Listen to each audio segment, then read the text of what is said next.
The desert stretched endlessly beneath a sky the color of smoldering embers. Heat shimmered above the cracked earth, twisting the horizon into a cruel mirage of freedom that no one here would ever taste.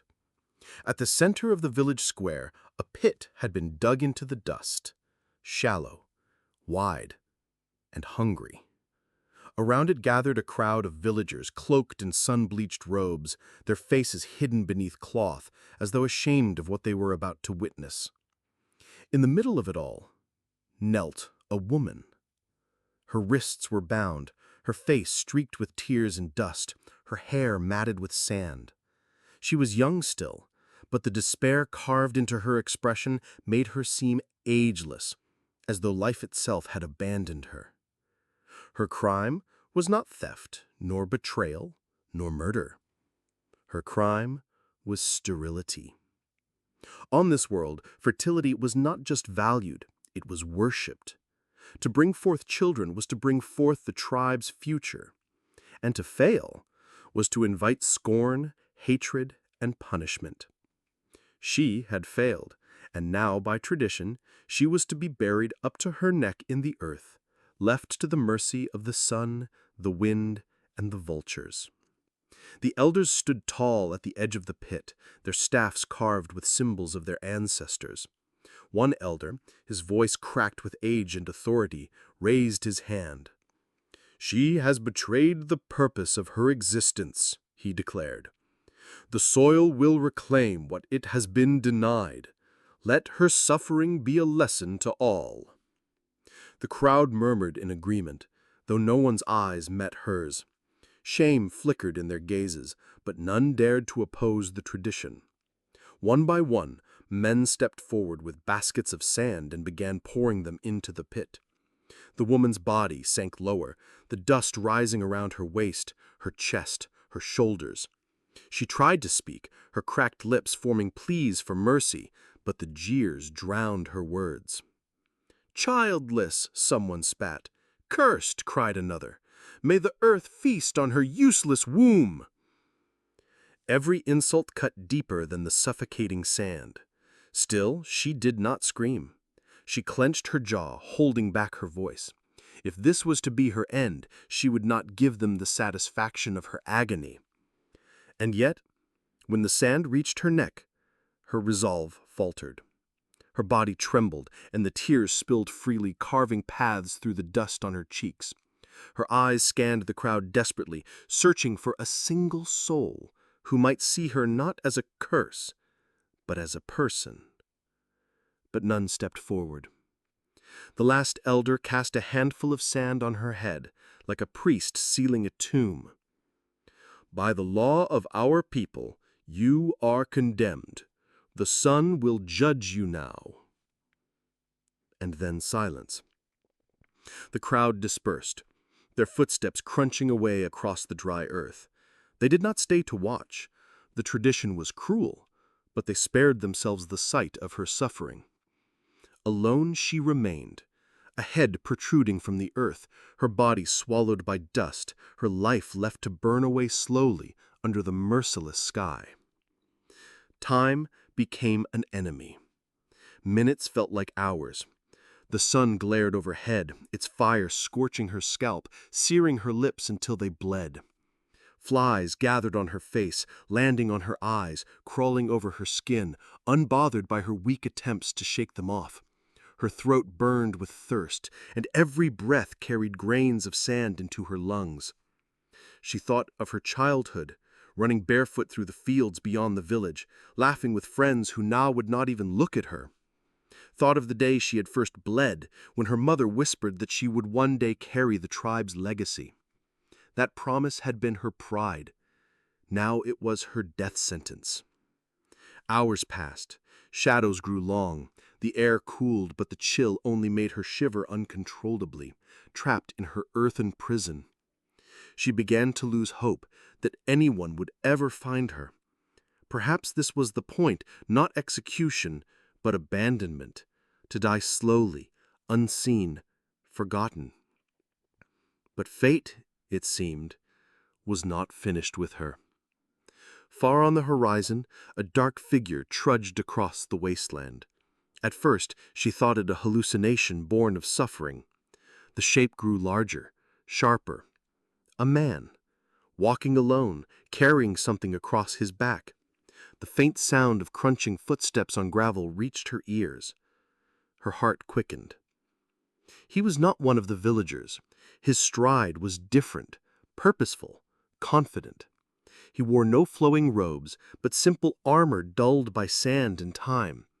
A scar crossed his cheek, and his eyes, piercing, weary, scanned the land as though always searching for danger.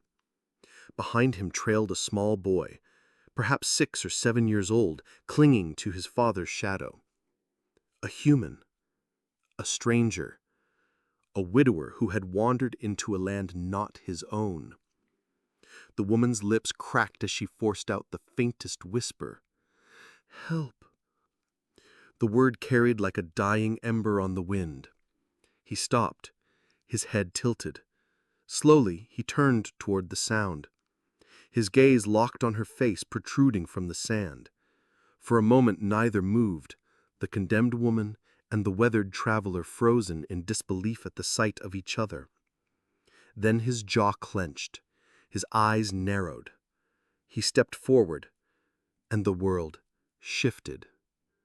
For the first time since her punishment began, she felt something she had thought lost forever.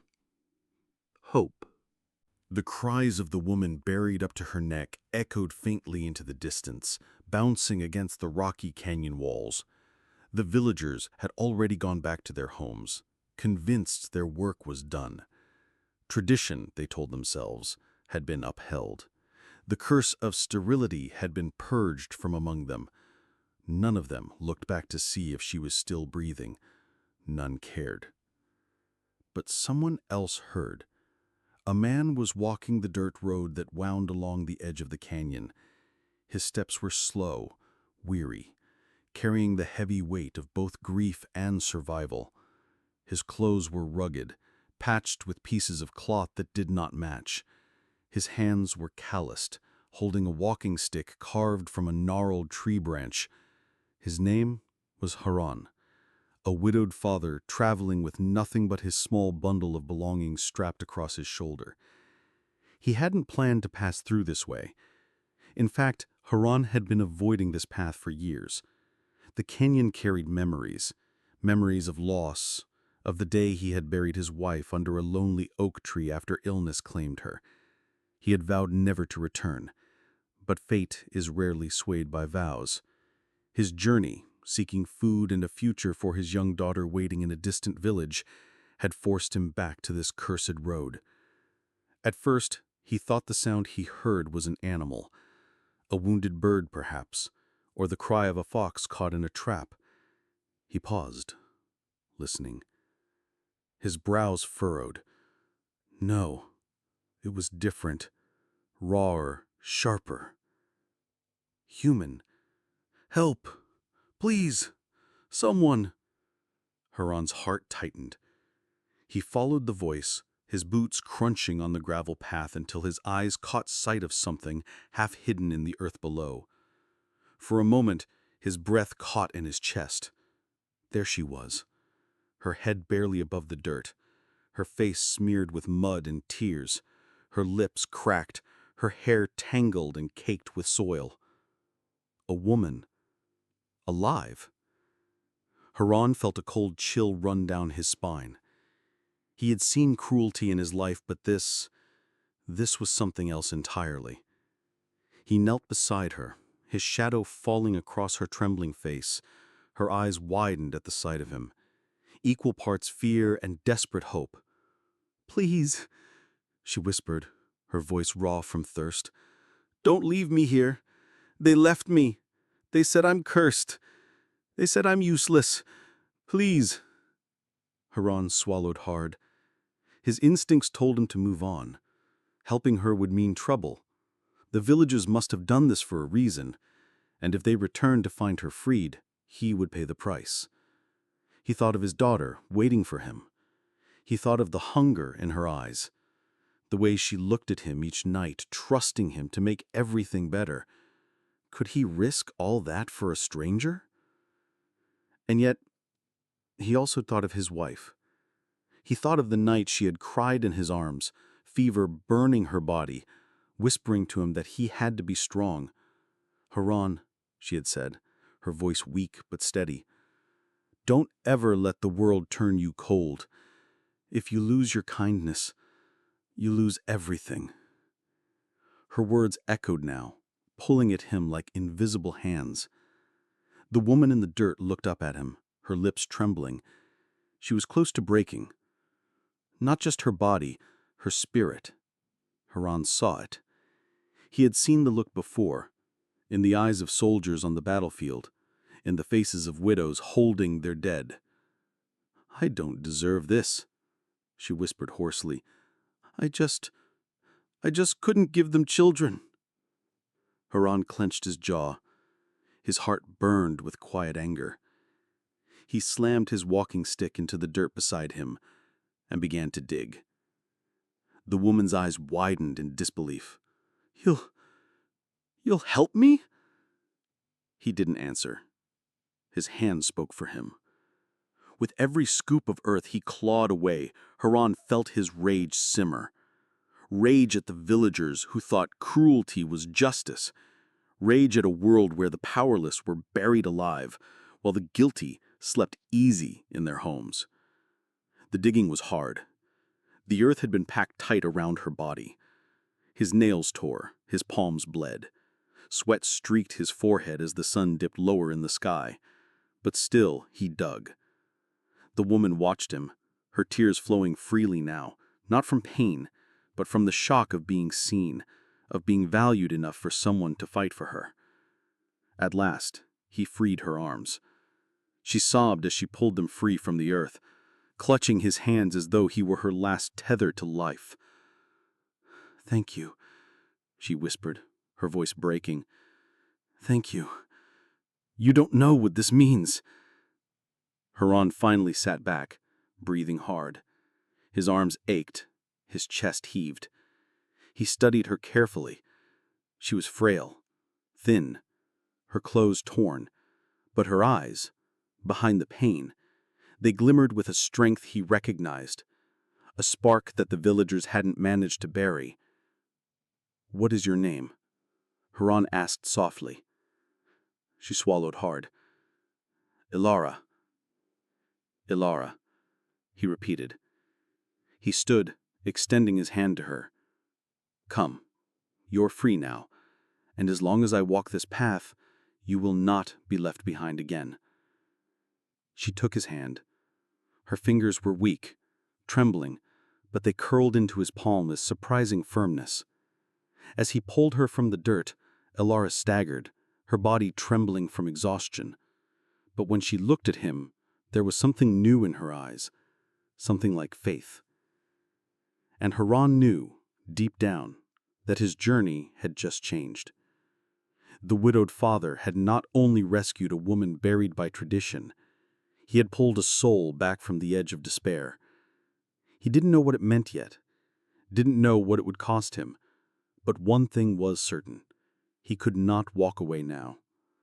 The canyon seemed to whisper as the wind swept through it, carrying with it the echo of a vow unspoken but already written in their hearts. The villagers had left her there to die. By now, the blazing sun had shifted, painting the sand into shimmering gold. The woman's throat was raw, her lips cracked, and every breath she took felt like dragging fire into her lungs. She had stopped crying hours ago because there were no more tears left in her body. What remained was silence, the kind that settles when hope itself begins to rot. But not all silence meant the end. Sometimes, silence meant someone was watching. From the far side of the village fields, a man leaned on his wooden spade, catching sight of the strange shape in the distance. At first, he thought it was a rock, half buried by shifting winds, but when the wind blew her tangled hair against her face, he froze. His heart, already heavy with the weight of widowhood, skipped a beat. He had lost his wife years ago. Death had taken her during childbirth, leaving him with nothing but an infant daughter. Since then, he had worked alone, breaking his back in the fields, raising the little girl with trembling hands, doing what men in his world rarely did, cooking meals, braiding tiny plaits into soft hair, comforting a child through nightmares. His daughter was his reason for breathing, the ember that kept him moving even when life felt like a grave he was walking into. And perhaps that was why he couldn't turn away from the sight of this woman buried in the earth. He recognized despair, he recognized punishment, and most of all, he recognized injustice. Gripping the spade tighter, he hurried across the sand, his sandals kicking up dust. The closer he came, the clearer her eyes grew, wide, terrified, yet carrying a strange calmness, as if she had already surrendered herself to death. Her lips moved faintly. He bent down, pressing his ear closer. Water. His chest tightened. He pulled the clay flask from his belt, tilted it carefully against her lips. She tried to drink, but her throat convulsed like someone choking on relief itself. After a few sips, her eyes fluttered, and for the first time that day, a fragile ember of life returned to them. He did not ask her what crime she committed. He did not ask if the punishment was deserved. He only knew one thing: no human being should die like this. With a grunt, he drove his spade into the sand. Each strike was an act of defiance. With every heave of earth tossed aside, he wasn't just digging a body free, he was digging against centuries of cruelty, against traditions that had decided a woman's worth was only her womb. Sweat drenched his brow, his arms burned, his breath came ragged, but he refused to stop. The woman watched him, her eyes filling with something that wasn't gratitude yet, because gratitude belonged to the living, and she was not certain she would survive this night. But it was something deeper, something like disbelief that another human being could still choose mercy when everyone else had chosen cruelty. Finally, with one last heave, he freed her torso, then her arms, then her legs. Her body collapsed forward, limp, as he caught her in his calloused hands. She weighed almost nothing, just bones wrapped in skin, starved not only of food, but of dignity. As he lifted her, she whispered, almost too softly for him to hear, "Why?" The man looked down at her. His voice was hoarse but steady. "Because my daughter, she deserves to see what kindness looks like." With that, he carried her back toward his small mud home, where a little girl sat waiting by the fire, unaware that his father had just rewritten the fate of a stranger. The night after her rescue was one of the most difficult yet transformative moments in her life. For the first time in years, she wasn't trapped in the cold gaze of her village, nor suffocating under the weight of their judgment. She was free, or at least beginning to believe it. Yet freedom itself was unfamiliar, like a dream she feared she might wake from at any moment.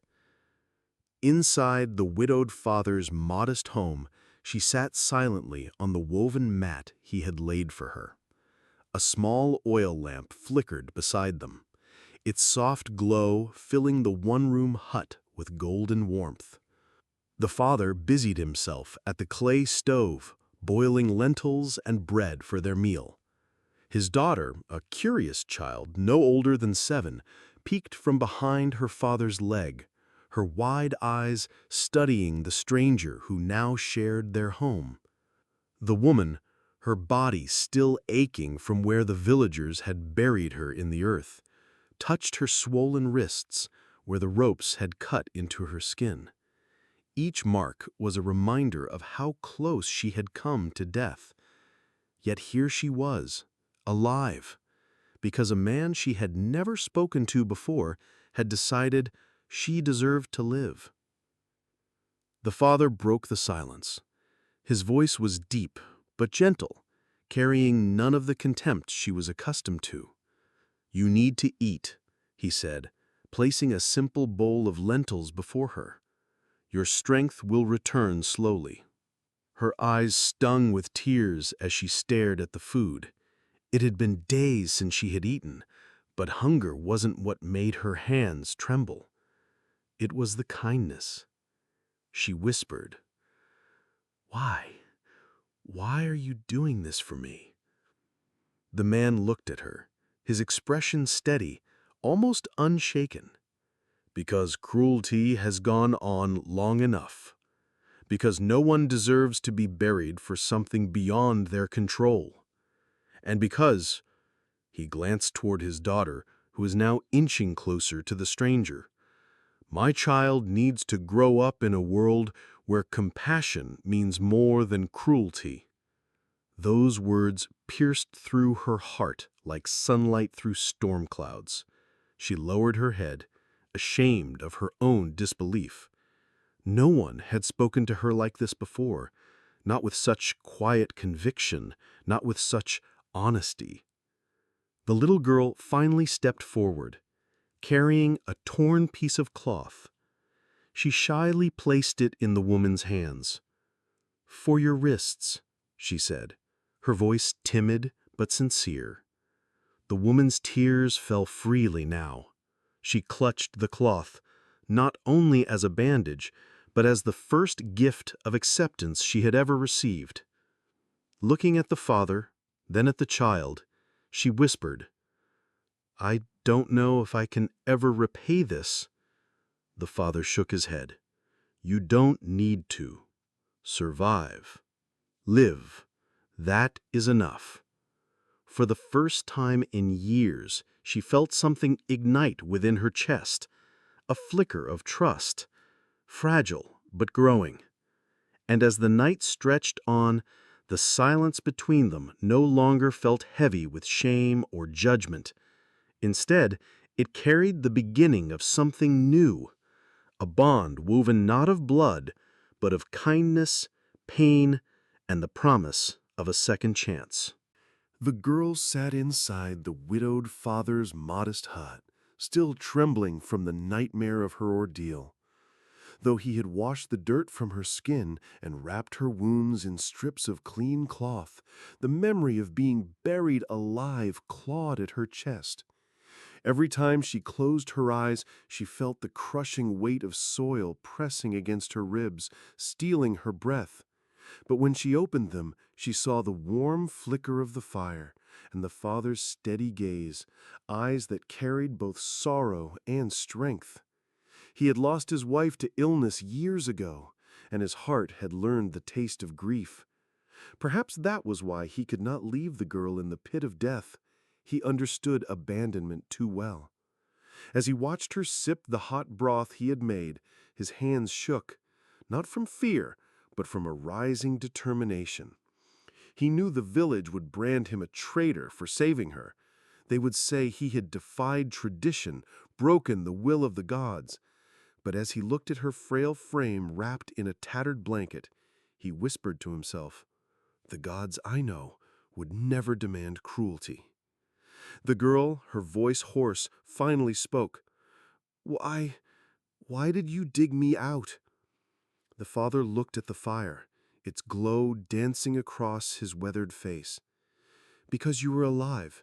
Because no one deserves to be buried for what they cannot give. And because my son," he gestured to the corner where a small boy slept soundly, "deserves to grow up in a world where mercy exists." Tears welled in her eyes, not from pain, but from something deeper, something she had forgotten existed. Hope. For the first time since her own people condemned her, she believed she had a place in this world. The widowed father had not just freed her from the earth, he had shattered the invisible chains of shame that bound her spirit. But outside, whispers had already begun. Neighbors had seen him carry her. They muttered of curses, of wrath, of punishment that would fall upon his household. The village was restless, their traditions threatened by one man's defiance. In the shadows, angry eyes watched his hut, waiting for the chance to strike. Yet inside those walls, something stronger than fear was being born. A broken girl was healing, a grieving man was finding new purpose, and an innocent child was learning that true strength was not in cruelty, but in compassion.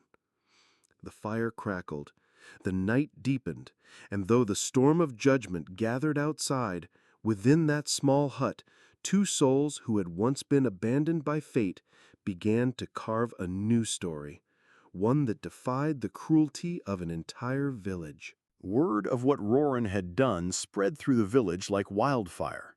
By dawn, the elders had gathered, their faces twisted with outrage. To them, the woman was cursed, a barren soul who brought shame to the traditions of their people. Saving her from the earth was not an act of compassion. It was, in their eyes, an insult to their laws and an omen of rebellion. Roran stood at the threshold of his home, his children clinging to his legs as the mob approached with torches and stones. Their chants rose like thunder, demanding that he return the woman to her grave. The widow, weak but conscious, sat inside on a straw mat, her eyes wide with fear. But Roran did not waver. His body, scarred from years of hard labor and loss, stood as a wall between his home and the fury of the village. He raised his voice, not trembling, but steady and defiant. "You call her cursed, but what curse is greater than a people who bury the living? You say she has no worth because she cannot bear children. Yet has she no hands to work, no mind to think, no heart to feel? Do your laws see only wombs and not souls?" The crowd faltered, though the elders scowled, unwilling to bend. Stones were thrown, striking the wooden walls of his hut. His children cried, but Roran did not move. His voice cut through the night again, sharper than the firelit shadows. "Do what you will to me. Burn my home, take my life, but this woman stays under my roof. She is no ghost, no curse, she is a life. And as long as I breathe, no one will touch her again." For a long moment, silence fell. The torches crackled, the children wept, and the woman stared at Roran as though seeing a miracle. Some in the crowd lowered their heads, guilt creeping into their hearts. Others turned away, ashamed. The elders barked commands, but the mob's fury had begun to crack. That night, Roran had made his choice clear. He would stand against tradition, against cruelty, against fear itself, even if the whole village turned on him. The desert village that had once buried her to die now lived in whispers. No one spoke aloud of the night when the widowed father had carried the girl away, sand still clinging to her face and blood drying on her neck. They expected her to vanish, as all the marked ones did. But she didn't. Weeks passed, then months, and word spread. She lived, she thrived, and worse, she stood tall at the side of the man who had saved her. The villagers saw them together in the market, him walking with a steady, quiet dignity, her dressed modestly, but with a strength in her eyes that hadn't been there before. She was no longer broken. Instead, she had become something they feared, a living rebuke to their cruelty. Mothers clutched their children close, whispering to them not to stare. Old men spat into the dust, trying to dismiss her as cursed. But beneath their words was unease. If she was alive, if she had endured what they condemned her to, perhaps their law was nothing more than cruelty in disguise. One evening, as the sun turned the sky into molten red, the father and the girl walked past the elders' square. The men who had ordered her punishment sat in their circle, cloaks heavy with pride. She paused, her breath catching. The memory of suffocating under the sand came back with the heat of the earth beneath her feet. He placed his hand gently on her shoulder, not to silence her, but to steady her. For the first time since that night, she turned to face them. Her voice did not tremble. "You tried to bury me," she said, each word like a stone hitting still water. "But I live, and your cruelty is seen even if you pretend otherwise." The elders bristled, their lips curling into sneers, but something in her gaze froze them. It wasn't defiance alone. It was truth. Truth that no sand, no punishment, no decree could smother. The father stood silently by her side, saying nothing, yet his presence was a shield. The villagers who watched from the shadows began to murmur. A woman, carrying a child, paused, eyes softening with something close to shame.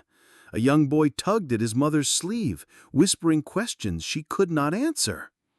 That night, as the winds howled across the desert, the people of the village lay awake. Some replayed her words in their minds. Others clenched their jaws, refusing to bend. But the seed had been planted. The image of her standing, unbroken, would haunt them longer than the silence of her burial ever could. The father knew what this meant. Change had begun, even if it was only a crack in the stone. The cost of that change, however, would soon come due. And as he looked at her by the dim glow of their fire, he wondered, had he saved her life, or set them both on a path that would demand even greater sacrifices? The village had grown restless ever since Aaron's return. The whispers spread like wildfire. The widowed father had defied tradition, had challenged the council's judgment, had taken home the woman who was supposed to be erased by the earth. To some, he was a savior, to others, a dangerous rebel. That night, under a silver moon veiled by drifting clouds, the council gathered outside Aaron's modest home. The sound of boots against dry soil echoed like approaching thunder. Lanterns flickered in the hands of men, casting long shadows that danced across the walls. Their voices carried anger, but also a hint of fear. Inside, the woman, still frail but stronger than before, sat near the fire. Her eyes were fixed on the doorway, her hands trembling slightly. She had been freed, but the look in her eyes told Aaron she knew freedom was fragile. She whispered, "They will not forgive you. They will not forgive me." Aaron placed a hand on her shoulder, steady and firm. He said, "Let them come," his voice low but unshaken. "They buried you because they feared what you represented. But I will not let them bury you again, not while I draw breath." The sound of fists pounding on the wooden door thundered through the house. The council demanded she be returned, that tradition be upheld, that the shame Aaron had brought be erased with her life. But Aaron did not move. Instead, he opened the door himself and stepped outside, his frame outlined against the lantern light. The men before him saw not a grieving widower, not a farmer, but something else entirely, something unyielding. "This house," Aaron declared, his voice carrying across the silent night, "is no longer yours to judge. This woman is no longer yours to bury. You speak of tradition, but what you call tradition is nothing more than cruelty. If you wish to take her again, you will have to kill me first." The villagers who had gathered behind the council murmured restlessly. Some eyes looked away in shame, some hands clenched in anger, and among them a few faces softened, as if questioning the very laws they had lived under for generations. The council leader's face twisted with rage, but before he could give the order, the woman stepped into the doorway. She looked frail, fragile even, but her voice carried strength born of survival. "You buried me once, and yet here I stand, not because of your laws, but because of His mercy. If mercy is a crime, then perhaps it is your hearts that are guilty, not mine." The silence that followed was heavier than steel. For the first time in many years, the people of the village saw their cruelty reflected back at them, naked and undeniable. Aaron's hand rested protectively on her shoulder. Together, they stood as two broken souls who had defied death, and in that defiance they had forged something unshakable. That night, the council did not take her. That night, the villagers returned to their homes with silence on their lips and unease in their hearts. And that night, under the cold glow of the moon, the woman realized something she had never dared to hope for before. She was no longer alone. The village was no longer the same since the widowed father had carried her away from death. Whispers followed them wherever they went. Some said he had angered the gods by interfering in a punishment decreed by the elders. Others claimed he had committed blasphemy by giving shelter to a cursed woman who had failed in her womanly duty to bear children. But the man paid them no heed. His heart was set firm.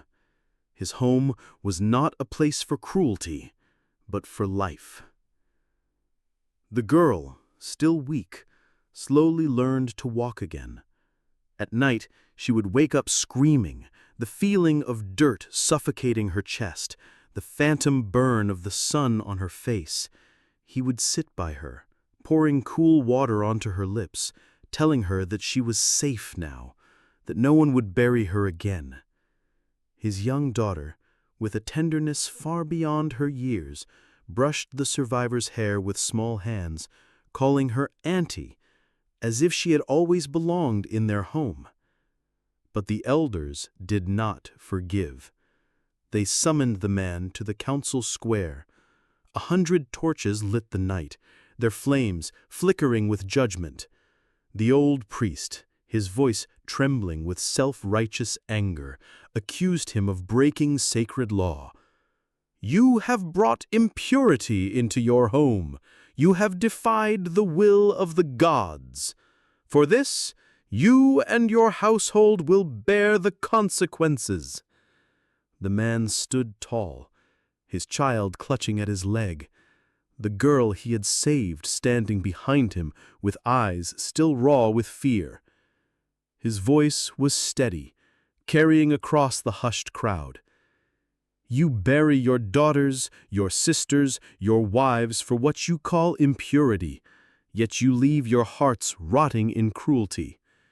If the gods truly demanded this, then they are no gods worth worshipping. I would rather burn in their fire than live in your coldness." Gasps rippled through the crowd. Never before had anyone spoken so directly, so fearlessly against the council. The girl felt her knees weaken. Never had she imagined someone would risk everything for her. Someone who had no obligation, no blood tie, nothing but a conviction that she deserved to live. The council declared him banished. At dawn, he was to leave with his family and the rescued woman, never to return to the village. Yet as the crowd dispersed, faces shifted. Some villagers lowered their torches and looked at the man with something more than judgment, something like respect or even awakening. Perhaps they too had lost a sister, a wife, a daughter to the cruelty of tradition, and his defiance struck a chord they dared not speak out loud. That night, the man did not sleep. He packed what little food and water they had. He tied his daughter on his back as she slept and helped the weakened girl walk.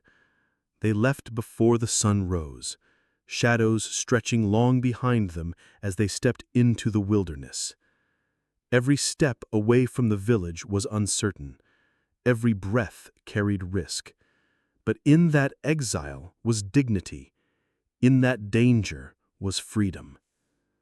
The girl, trembling but resolute, whispered to him as they crossed the dark horizon, "You gave me life when all I had was death. I will never forget."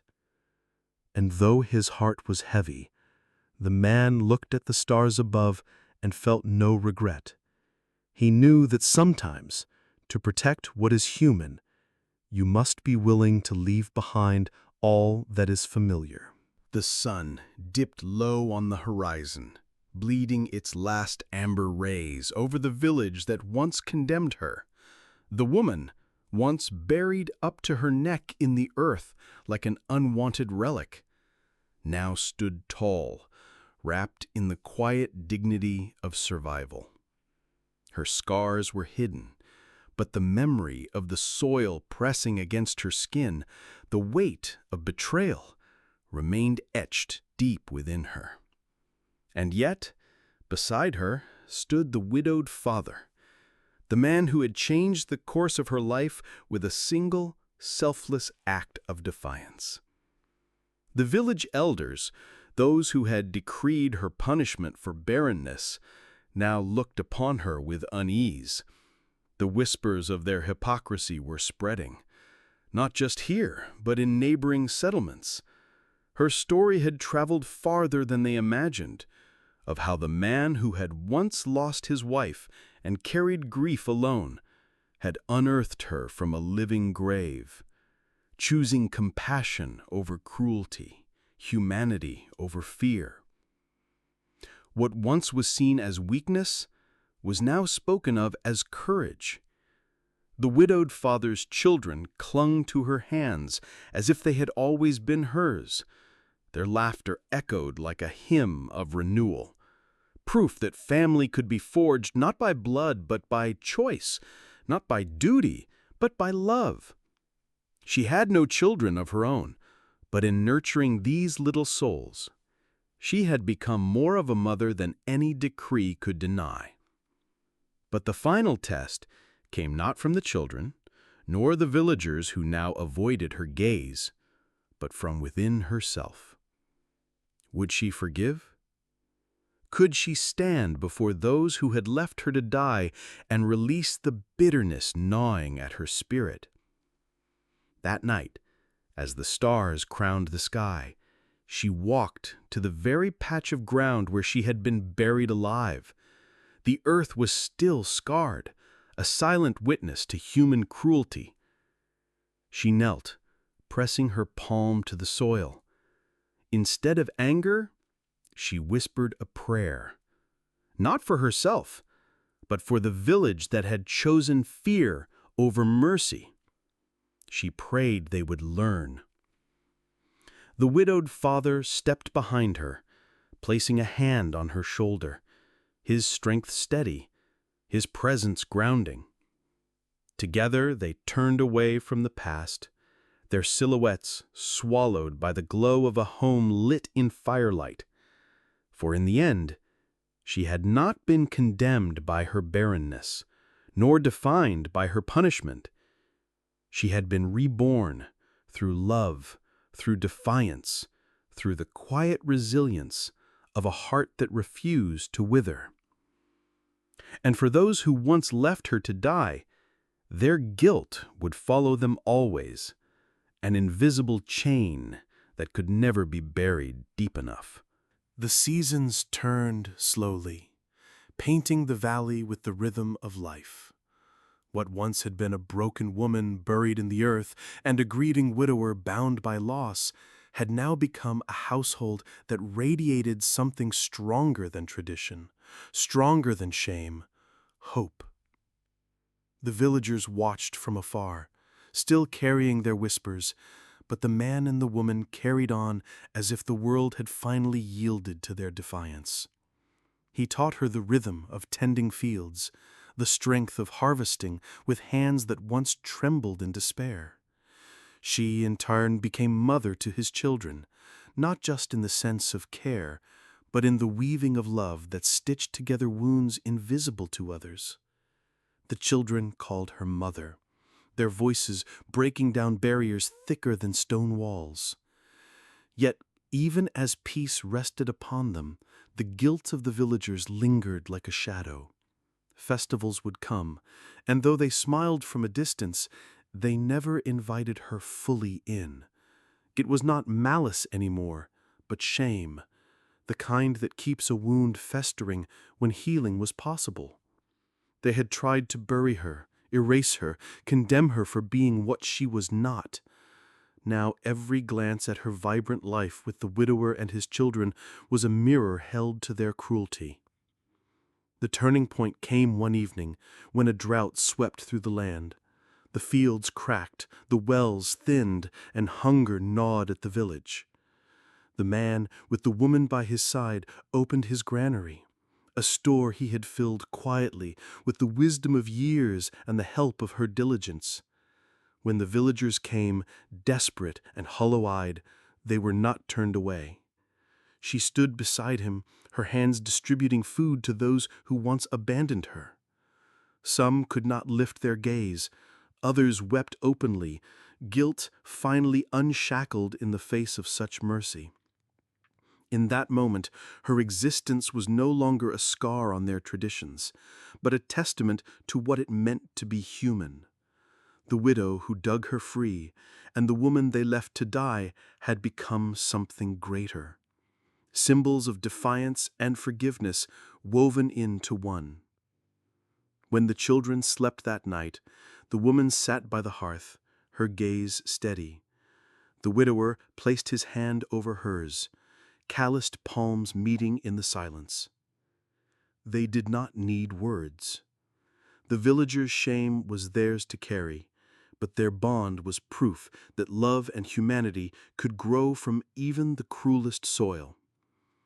The world would not forget her suffering, but it would remember her survival, and his choice to see her not as cursed, not as burden, but as human. Together, they had broken the chains of cruelty, replacing them with something enduring: compassion.